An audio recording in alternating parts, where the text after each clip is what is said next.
Hello everyone! Welcome po sa aking channel. Isa na namang video ang aking ibabahagi na patungkol sa paano ba natin iingatan ang ating puso.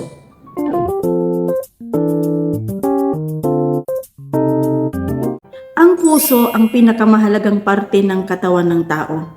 Habang ito'y tumitibok, ito ay may buhay, ito ay nabubuhay. Kaya marapat lamang na ito'y alagaan at ingatan. Kung gaano dapat natin ingatan ang ating pusong pisikal ay marapat lamang na ingatan din natin ang ating puso na kung saan ay ang ugali natin or attitude at emosyon ay nananahan. Sinabi niya doon sa Proverbs 4 verse 23, "Keep your heart with all vigilance, for from it flow the springs of life." Sabi niya doon sa Tagalog, ang puso mo'y ingatang mabuti at alagaan, pagkat iyan ang siyang bukal ng buhay mong tinataglay. Sinabi ito ni Haring Solomon, ang may akda ng kawikaan or ng Proverbs sa kanyang mga anak, dahil batid niya kung ano ba yung maganda o masamang maidudulot ng puso na iniingatan or pinapabayaan lang. Kailangan nating ingatan ang ating puso dahil ito ang sentro ng ating buhay. Inirerepresenta nito ang ating buong pagkatao. Dito nang gagaling yung attitudes natin o yung emotion natin. Ang puso natin yung command center ng ating kaluluwa. So kung ano yung nilalaman nito, yun din ang lalabas sa atin, sa ating pananalita at sa ating pagkilos o sa ating aksyon. Ito ay bukal ng buhay na ating tinataglay na patuloy na dumadaloy na nagiging influence sa ibang tao, mabuti man ito o masama. Nakailang beses na ba tayong gumawa ng desisyon out of our emotion? Ilang beses na ba tayong gumawa ng mga choices na dahil lang sa naging padalos-dalos tayo dahil sa ating nararamdaman? Ilang beses na ba tayong nagkamali sa ating pagdidesisyon dahil lang sa bugso ng ating damdamin? We cannot trust our heart to be the deciding factor of our lives. Our decisions should not based on our emotions. Kaya kailangan nating gordyahan yung ating puso para makapamili tayo ng tama, makapag-decide tayo ng tama at naaayon sa kabutihan at sa kalooban ng Diyos. So paano ba natin mapapangalagaan at iingatan ang ating puso? May tatlong epektibong paraan kung paano natin magagawa ito. Ang una ay store God's Word in your heart. Don't just read God's Word, but memorize it, store it in your heart. Dahil ito ang magpapaalala sa iyo kung ikaw ay nalalayo na sa mga bagay na tama. Ito ang magiging bala mo upang ikaw ay mapalayo sa tukso or mailayo ka sa pagkakasala. I-remind ng banal na espiritu ang mga salitang na i-memorize mo sa iyong puso para ikaw ay hindi mapahamak.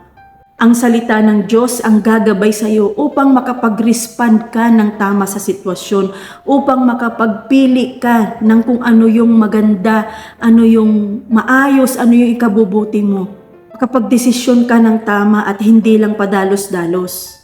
Ang salita ng Diyos ang magiging protection mo para hindi ka mapahamak o hindi ka masaktan sa mga bagay na pwede mong gawin o pwede mong pagdidesisyonan kung pinairal mo ang nasa puso mo.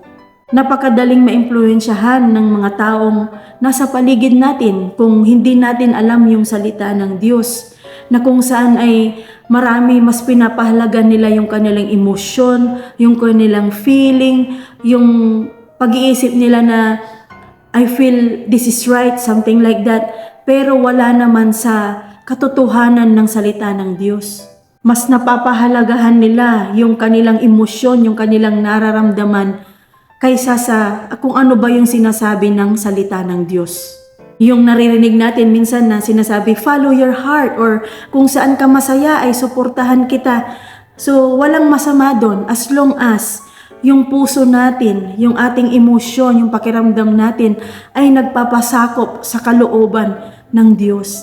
Pero kapag ka nagde-decide tayo out of our own emotions, pero out of picture naman ang Diyos, I believe na hindi maganda ang patutunguhan nito.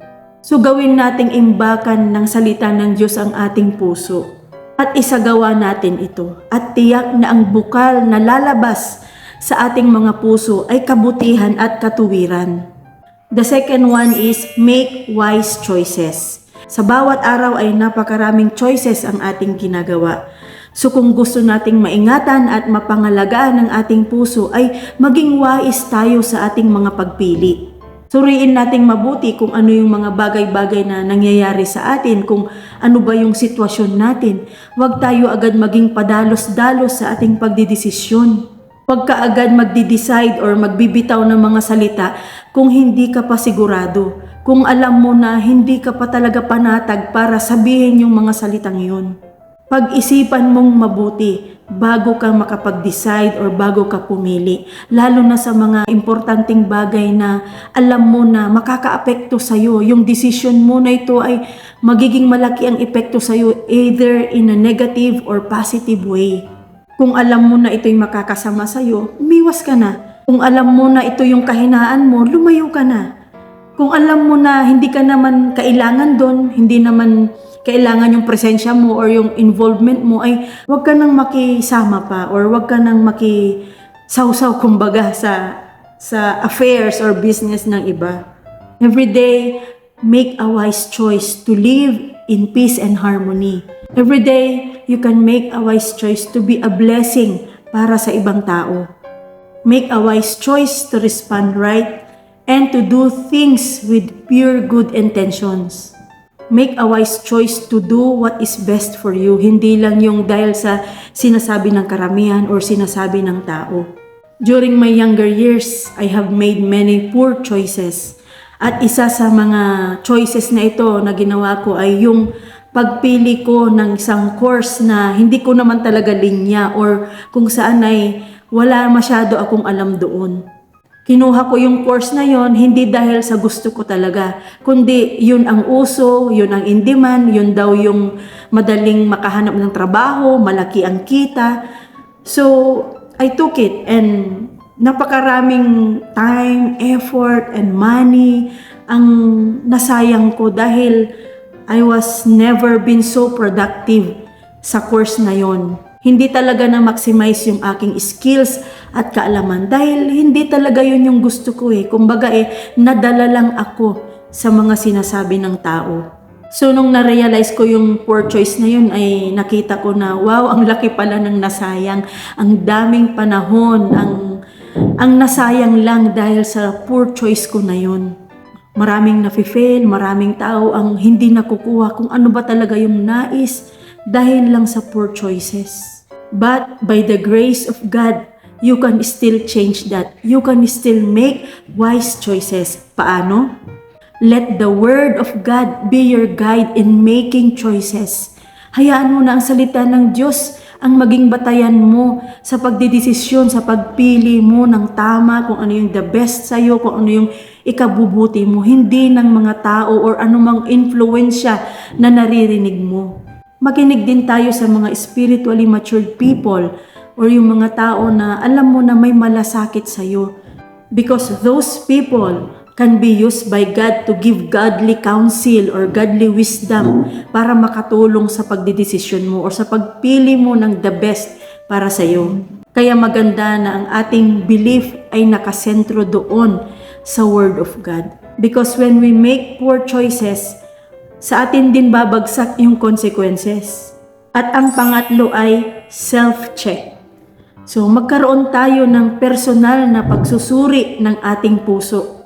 Isa ring mabuting paraan para maingatan at maalagaan ang ating puso ay magkaroon tayo ng self-check or yung personal na pagsusuri ng ating puso, personal na pagsusuri ng ating pag-uugali or emotion. Ano ba yung nilalaman ng ating puso?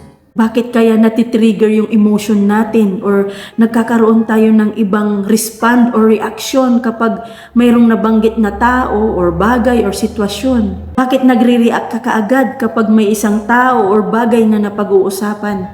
Dahil dito talaga natin malalaman kung ano ba talaga yung tunay na kondisyon ng ating puso. Kung ano ba talaga yung pag-uugali natin. Ang puso ba natin ay tumitibok sa tama? Tumitibok sa mabuti, tumitibok sa katuwiran. Mayroong isang sitwasyon na nag-expose sa tunay na nilalaman ng aking puso sa taong ito. Nagkaroon ako ng konklusyon sa taong ito na wala siyang masyadong ginagawa. Minaliit ko siya na mas tama ako dahil sa mga nagawa ko. So hinusgahan ko yung kanyang pagkatao na mas magaling ako sa kanya. Pero na-realize ko kinalaunan na mali pala yung puso ko. Hindi na maganda yung naiisip ko tungkol sa kanya. So ang aking ginawa ay in-evaluate ko ang aking sarili at nanalangin at humingi ng kapatawaran sa Diyos na itama yung puso ko na gawing mabuti ang aking puso para sa taong ito. So humingi ako ng tawad sa Diyos at sa taong ito upang manumbalik yung aming magandang relasyon. Kaya maganda na magkaroon tayo ng palagiang pagsusuri sa ating puso upang makita natin kung yung pag-uugali ba natin ay in line sa kalooban ng Diyos, in line doon sa nais niya sa atin na tayo ay maging banal in a way na tayo ay namumuhay sa katuwiran, sa kabanalan. So ito yung tatlong tanong na pwede mong tanongin sa iyong sarili para masuri mo yung puso mo kung tama ba ang nararamdaman mo or hindi. Have I allowed a negative emotion or attitude towards others? Did I respond right or did I respond in a loving way? At kung mayroon naman talagang kailangang i-deal, itama, what will I do to make it right? So I hope and pray na makatulong ang video na to sa iyong paglago, sa iyong relasyon at pananampalataya sa Diyos. Maraming salamat at see you again sa susunod na video. God bless!